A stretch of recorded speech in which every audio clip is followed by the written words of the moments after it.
Assalamualaikum warahmatullahi wabarakatuh. Nama saya Fani Yulita Haryani, NPM 17751053. Saya melakukan kegiatan praktek kerja lapangan atau PKL di PT Momenta Agrikultura atau Amazing Farm. PT Momenta Agrikultura itu sendiri adalah perusahaan yang bergerak di bidang agribisnis, terkhususnya PT Momenta melakukan budidaya sayuran secara hidroponik dengan menggunakan YFT dan juga NFU. PT Momenta Agrikultura ini berdiri pada tahun 1998 dengan pendiri Bapak Dani Kristiani Rusli. PT Momenta Agrikultura meluncurkan produk mereka pertama kali ke pasaran dan mengenalkan kepada masyarakat pada tahun 1999. Dan sampai saat ini pemasaran mereka sudah semakin meluas, bahkan mereka sudah mengekspor produk mereka ke Singapura bahkan ke Brunei Darussalam. PT Momenta Agrikultura ini memiliki luas lahan 7,5 hektar, di mana 4,6 hektar sebagai lahan produksi atau lahan aktif budidaya dan 2,9 hektar sebagai fasilitas pendukung perusahaan seperti packing house, kantor, mes, posapam dan lain-lain. Di sini bisa dilihat adalah dengan lokasi PT Momenta Agrikultura.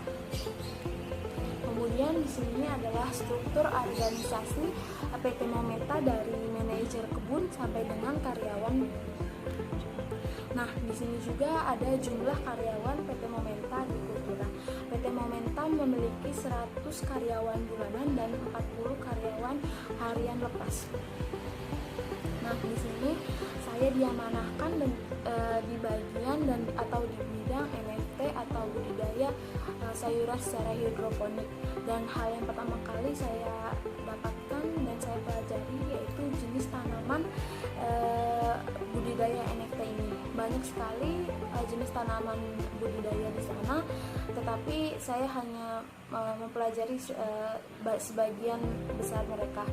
Saya mempelajari selada keriting, Roman maximus, Rolorosa, dan juga baby romaine. Nah, yang pertama kali yang saya dapatkan adalah budidaya selada romaine, karena di sini saya mengambil komoditi baby romaine.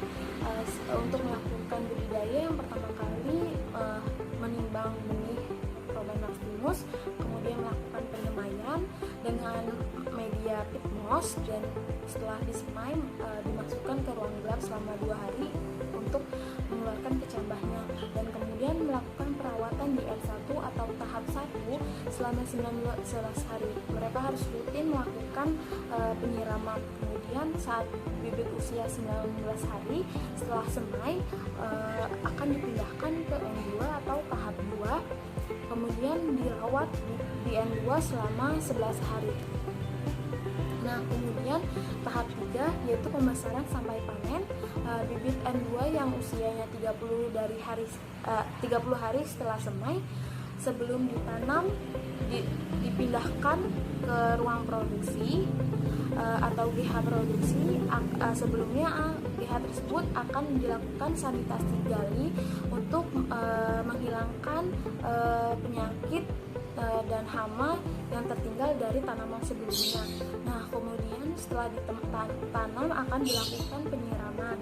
Kemudian akan saat dan perawatan, dan juga mereka akan dipanen pada usia 50 hari setelah semai.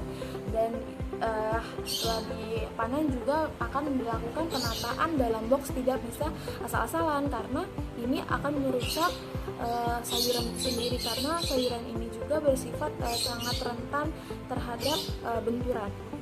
Kemudian saya juga mempelajari pengandalian hama dan penyakit. Banyak sekali penyakit dan hama yang menyerang sayuran di NFT. Dan salah satunya itu Roman maximus juga terkena hama thrips yang menyebabkan kerdil, dan juga black spot yang menyebabkan daun menghitam yang tidak akan dapat bisa masuk ke spesifikasi perusahaan. Kemudian mereka melakukan pengendalian dengan memasang yellow trap dan juga melakukan pengontrolan tanaman setiap hari.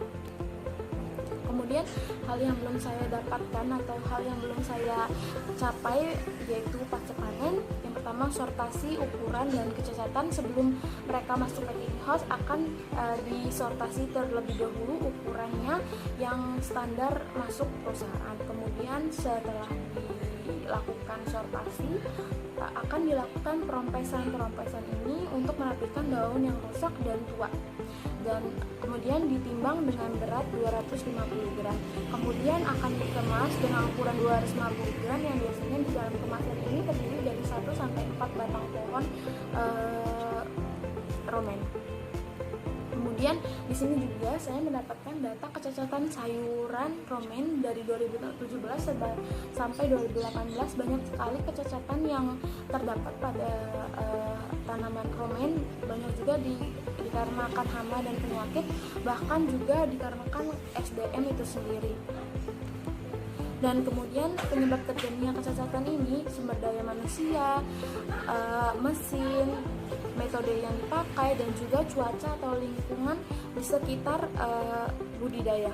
Kemudian mereka Amazing Farm mempunyai standar kualitas untuk masuk pasaran, yaitu tidak kuning, tidak layu, tidak busuk, tidak patah, tidak bengkok, tidak etilasi kotor, dan tidak cacat bekas hama penyakit, tidak lecet dan bebas dari material. Nah, sayuran banyak mengalami kecacatan dan kegagalan yang masuk ke area packing house itu sedikit. Nah, hal ini sebabkan banyak faktor, yang dimana faktor utamanya itu SDM dan juga penyakit. Nah, berbagai macam faktor lain ini menyebabkan saya, Wanilita, akan mengambil judul laporan tugas akhir, yaitu pengendalian kualitas lada romen dengan teknik budidaya hidroponik NFT.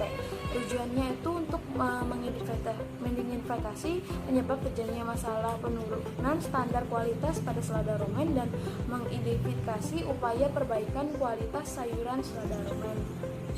Sekian dari saya, terima kasih. Assalamualaikum warahmatullahi wabarakatuh.